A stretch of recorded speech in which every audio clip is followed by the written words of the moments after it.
Hello and welcome back to Movie Husbands. Today we'll be reviewing My Octopus Teacher. My Octopus Teacher is a documentary directed by Pippa Ehrlich and James Reed. It follows Craig Foster as he develops an unusual relationship with an octopus in a South African kelp forest, unlocking the mystery and mysticism of underwater life. So Matt, what did you think of My Octopus Teacher? All right, I'm going to be honest. I did not like this documentary. I think the end, we'll talk about a little bit. I like that a little bit more. But I think my main problem with this documentary is there's kind of like this interview that's taking place with Craig Foster. It plays more as like a narration for most of the film. There are these cuts that go to him during his interview process, but what you really hear is more of a narration of his time spent underwater. And this narration I thought was terrible. I thought it read like pretty much like an audiobook that was just a really poorly written book. And that's just how it came across to me. I thought I was being told what to feel. I did not like that at all. Before something bad would happen, he would just talk about something in a foreboding way. And then, a couple minutes later, something bad would happen. And I felt like this with The Good Thing too. It's like all the positive things that he's feeling in this movie, I felt like he was telling me rather than showing me. And there was so much beauty in a lot of this documentary, a lot of the visuals, and a lot of what underwater life is like was very stunningly shown. But I felt like what I was inferring from all that was just stolen from me because I was being told what it all meant. Yeah, I really disagree. I think this is one of the best documentaries I've seen lately. I'm just kidding. I didn't like it. Oh my God! Like as a nature documentary, it's like a hard A, and as a personal story, it's like a D-.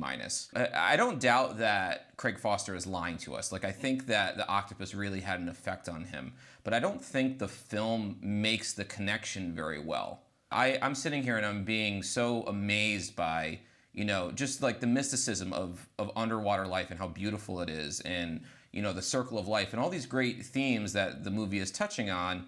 But then his narration would come in, and he would kind of give these vague little things about, how he was feeling down in his life. He didn't feel like he was a good father.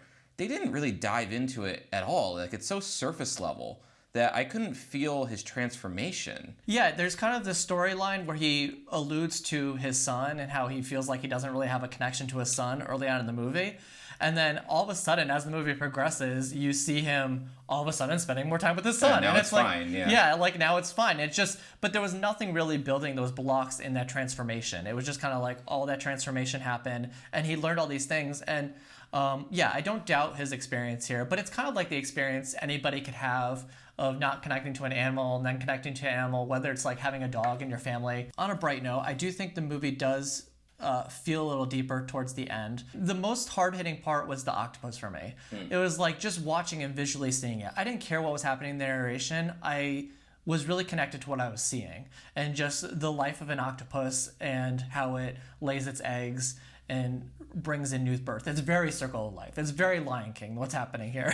And I found power in that, but at the same time, I'm realizing this is a story I've heard 5 million times in different movies. Yeah, there's nothing more, I think, uncomfortable as a viewer than when a film thinks it's really philosophical and it's not. Yeah. Especially, it's really hard to take this film out of the context in which we're watching it, which we haven't seen this film, and it's Oscar weekend. There are some documentaries that we really like in the documentary category. We're hearing that My Octopus Teacher is favored to win the category. So watching it in that context, I was even more mystified that people like it so much. Again, I really think that the underwater photography here is just fantastic. I think it's beautiful. I think there's so much to learn from it, but the film just keeps bludgeoning me with this narration and this guy. Like, I think this guy is really the problem with the movie, especially to go to the other films that are nominated, which each one of which just feels important in some way. They feel like they're uncovering something about the world that really needs to be seen.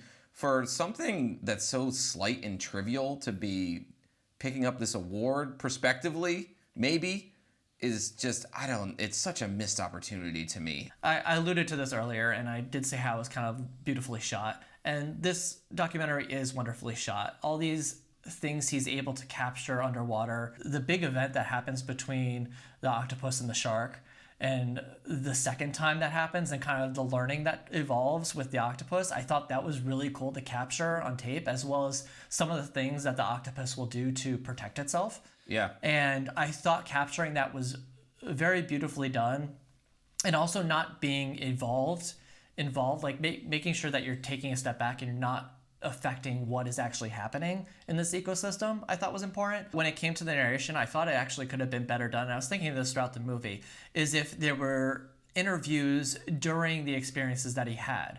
Because it seems like this one giant narration / interview that's happening is done at a separate time after the year has already happened. And I think what it would have made this documentary so much better is if we got reactions from him in the midst of these things happening. And now I know you can't do that underwater, but after he came back up from this experience, I thought it would really have been cool to be in like a diary sense. Yeah.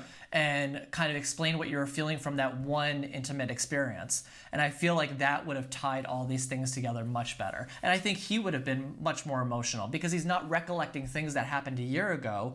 We're seeing his experiences in the moment and actually hearing what he thinks about them in the moment. That's actually one thing, is that this film takes itself so incredibly seriously. Like, there's this foreboding music whenever the sharks are swimming around the octopus. There's really heavy, like, ecstatic kind of music when the octopus is having a good moment that, like, I don't know, it just felt like it was ponderous. Like, it was taking itself so seriously that I couldn't identify with it or take it seriously. Yeah, there would be a scene that would begin and he would be like, and today was the day that it changed. And then he would, that was the last time we made physical contact. Like, it was, I don't know, it's just way overblown. Yeah, it seemed like it was overselling itself in a way. And I really think that comes from telling your story after the fact. We really have to try to disagree on something in these at some point. I thought this might have been the one, and it didn't. Yeah. All right, so you ready to go to grades? Yeah, I give it a C+. I don't think it's bad. I think most movies are C pluses or B minuses. I would call this like average, but in a category this stacked, and there's even great documentaries that weren't even nominated for the Oscar. I have no idea how this is supposed to win. I hope that I'm wrong, and I hope everybody else is wrong. Yeah, I am with you on that. I give this movie a C. I wasn't really happy with the narration. It threw me off way too much. There were some beautiful visuals, but otherwise, I'm kind of surprised that it's here, and I'm surprised it's kind of leading the pack. I know, it just feels so slight. I don't know. It feels trivial to me. All right, and that's it for our review of My Octopus Teacher, which is now streaming on Netflix. If you enjoyed this video, feel free to give it a like, and we'll see you next time.